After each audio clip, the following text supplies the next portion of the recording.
அனைவருக்கும் வணக்கம். இன்று கும்பகோணத்தில் அந்தணர் சட்ட பாதுகாப்பு பேரணி மற்றும் மாநாடு, அதுல விருந்தினராக சிறப்பு பேச்சாளராக நான் கலந்துட்டு இருக்கேன். ஏன்னா இது முதல்ல நவம்பர்ல சென்னையில நடந்துச்சு. அங்க நான் என்ன பேசினேன், அதுக்கப்புறம் என்னெல்லாம் நடந்ததுன்னு எல்லாருக்கும் தெரியும். அதுக்கப்புறம் மதுரையில வெற்றிகரமா நடத்திருக்கிறாங்க. அகைன் எல்லா கட்சிகளையும் எல்லா சமூகங்களையும் இணைத்து இது மூன்றாவது. என்னுடைய ஆசை என்னன்னா, இந்த மூன்றாவது மாநாடு போல இனி மேலும் மேலும் அந்தணர் பாதுகாப்பு வேண்டும், அந்தணரை இழிவுபடுத்தும் மடமையை கொளுத்த வேண்டும் அப்படிங்கறதெல்லாம் இத்தோட முடிஞ்சு அந்த கோரிக்கைகள்லாம் நிறைவேறப்படணும் அப்படின்னு நான் நினைக்கிறேன். நிறைவேறும் வரை இப்படி மாநாடுகள் தொடர்ந்து கொண்டிருக்கும். மாநாட்டையும் கவனிக்கலன்னா அப்புறம் போராட்டம்னு ஆரம்பிக்கணும்.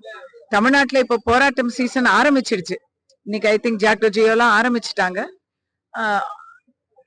நியாயமான கோரிக்கைகளையும் மத நல்லிணக்கத்தையும் சமூக நல்லிணக்கத்தையும் இந்த ஆட்சியில கொஞ்சம் கவனம் செலுத்தணும் அப்படிங்கிறதுக்கு தான் இது.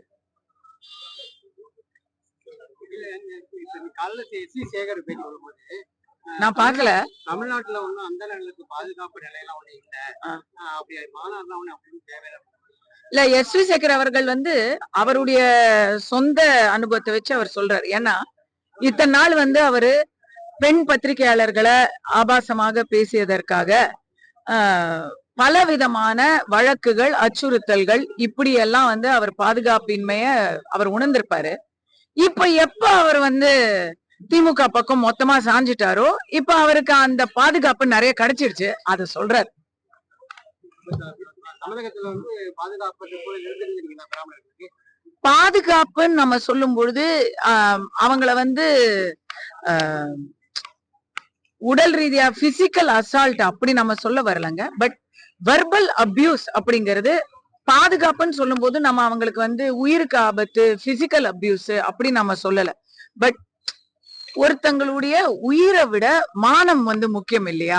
அவமானப்படுத்திக்கிட்டு இருக்கிறது, இழிவா பேசுறது, கண்ட பேர் சொல்லி பேசுறது, எப்ப பார்த்தாலும் ஒரு ஒரு சாதாரணமா போய்கிட்டு இருக்கிற இடத்துல ஏதாவது ஒரு பிரச்சனை வந்தா உடனே ஜாதியை புடிச்சு அவங்கள தவறா பேசுறதுங்கிறது தினசரி நடக்கிற ஒரு விஷயமா இருக்கு. இது திராவிடியத்தின் ஒரு நோய். அந்த நோய் தமிழ்நாட்டை பல்லாண்டு காலமாக புடிச்சு ஆட்டிக்கிட்டு இருக்கு. என்னைக்கா ஒரு நாள் அத நம்ம அந்த நோய்க்கு மருந்து கண்டுபிடிச்சுதான் ஆகணும். எத்தனை நாளுக்கு? இன்னும் பேஷண்ட் செத்து போனதுக்கு அப்புறம் மருந்து கண்டுபிடிச்சு பயன் இல்லை. இது கடைசி stage, critical stage. we have to do. இப்பத்தான் ஈவே ராமசாமி நாயக்கர் அவர்களுடைய கட்டமைப்புகளை பத்தி தலைவர்கள் பேசுறாங்க. இப்பதான் முன்னாடி அப்படி பேசக்கூட முடியாது, யாருக்கும் தெரியாது. இப்பதான் வரலாறு எடுத்து எது உண்மை, எது பொய், எது ஸ்டிக்கர் அப்படிங்கறத பேசிக்கிட்டு இருக்காங்க. இந்த நேரத்துல தான் நம்ம அந்த கேள்வியை எழுப்ப முடியும், குரலை எழுப்ப முடியும். ஆமா, பிராமணர்களுக்கு தமிழ்நாட்டுல ஒரு நல்ல நிலைமை இல்லையே. நீங்களா படிச்சு எங்கேயாவது ஊரை விட்டு ஓடுனா உண்டு. இங்க இருக்கக்கூடியவர்கள், குறிப்பாக அர்ச்சகர்கள், என்னங்க தட்டுல அவங்களுக்கு விருப்பப்பட்டு பக்தர்கள் போடுற ஒரு காணிக்கையோ கூட உண்டியல்ல செலுத்தணும் அப்படின்னு சொல்றாங்க. அப்படி சொல்றவங்க எத்தனை பேரு அரசு நிர்வாகிகள் நேர்மையாக நடக்கணும் அப்படின்னு சொல்றாங்க? இதுதான் அவங்க கண்ணுல தெரியுது. வருகிற 2026ல பிராமணர்களுக்கு தனி நல வாரியம் அமைக்க நான் முதல்வரிடம் கேட்பேன்னு சொல்லி எஸ்.வி. சேகர் சொல்லியிருக்காரு. சொல்லிட்டு அந்த நல வாரியம் அமைத்தால் நான் 2026ல திமுக ஆதரவாக பிராமணர்கள் ஒன்று சேர்த்து சுமார் 5 லட்சம் வாக்களை பெற்று தருவேன்கிறாரு. இப்ப ரெண்டா கடைசியில் அவர் எஸ்.வி. சேகர் அவர்கள் ஒரு சிறந்த காமெடி நடிகர். அவருடைய அடுத்த நாடகத்துடைய ஸ்கிரிப்ட் நம்ம இதை நினைச்சுக்கலாம். புதிய கல்விக் கொள்கை, மும்மொழி கொள்கை, இத பத்தி இன்னைக்கு திருச்சியில பிரம்மாண்டமாக பாஜக ஒரு பெரிய ஒரு மாநாடு கூட்டி அதுல அத ரொம்ப சிறப்பா அவங்க விளக்கி இருக்கிறாங்க. என்ன பொறுத்த வரைக்கும் பாஜக மட்டும் இல்லாம அனைத்து கட்சி கூட்டம் இன்னைக்கு முதலமைச்சர் ஸ்டாலின் அவர்கள் எப்படி டீலிமிட்டேஷன் ஒரு பூட்டாண்டி காமிச்சு அது லிஸ்ட்லயே இல்ல. அது எனக்கு தெரிஞ்சு டீலிமிட்டேஷனை பத்தி மத்திய அரசோ இல்ல ஹோம் மினிஸ்டரோ யாருமே அதை யோசிச்சிருக்க வாய்ப்பு இல்ல. ஆனா முதலமைச்சர் ஸ்டாலின் யாரும் யோசிக்கிறதுக்கு முன்னாடி அவர் வந்து அதை முன்னிறுத்தி யோசிச்சு அதை பெருசா ஆக்கிக்கிட்டு இருக்காங்க. அப்ப அவர் எல்லாரையும் கூப்பிட்டு அத வந்து ஒரு ஸ்ட்ராங் பண்ணிட்டே இருக்காரு. இருக்குதோ இல்லையோ அவருடைய பேச்சுக்கு ஒரு 4 பேரை வந்து கூட்டி சேர்த்துக்கிறாரு. NIP-ய பொறுத்த வரைக்கும் NIP-ய பத்தி ஒரு கன்ஃபியூஷன் வேற எந்த ஸ்டேட்லயுமே இல்ல. நான் வந்து தெலுங்கானால இருக்கிறேன். தெலுங்கானால வந்து ஹிந்தி கட்டாயம் இல்ல, தெலுங்கு தான் கட்டாயம். ஏன்னா தெலுங்கானாவுடைய பாலிசி தெலுங்கு கட்டாயம். அங்க வந்து என் பையன் வந்து ஒரு CBSE ஸ்கூல்ல படிக்கிறான். எனி இந்தியன் லாங்குவேஜ் ஏதாவது ஒண்ணு படிச்சுக்கோங்க அப்படிங்கிறாங்க. அது எது வேணா இருக்கலாம். எல்லா இடத்துலயும் இருக்கிற அந்த ஒரு தெளிவு இங்க ஏன் இல்லைன்னு சொன்னா,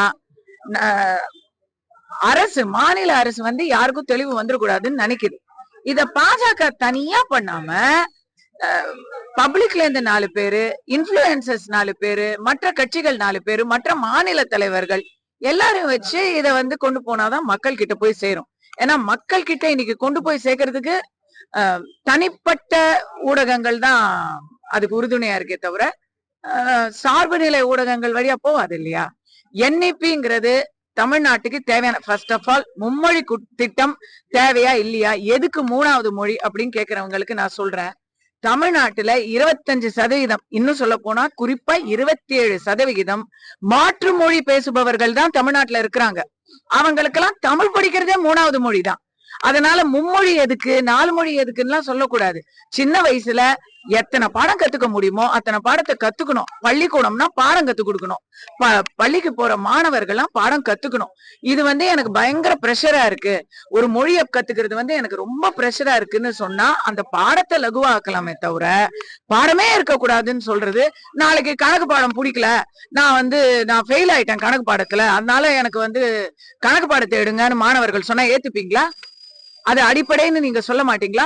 அப்ப எல்லாத்துக்கும் முன்னாடி அம்மானு வாய் திறந்து நம்ம சொல்றோமே அந்த மொழி அடிப்படைன்னு இல்ல, அடிப்படை இல்லையா? வேறு ஒரு மாநிலத்துல பேசுறாங்க, என் மாநிலத்துல பேசலன்னு சொல்றதெல்லாம் இந்திய ஒருமைப்பாட்டுக்கு ரொம்ப கேடான ஒரு மென்டாலிட்டி. அதெல்லாம் வந்து தவறு, ஆக்சுவலி அகேன்ஸ்ட் த நேஷன்.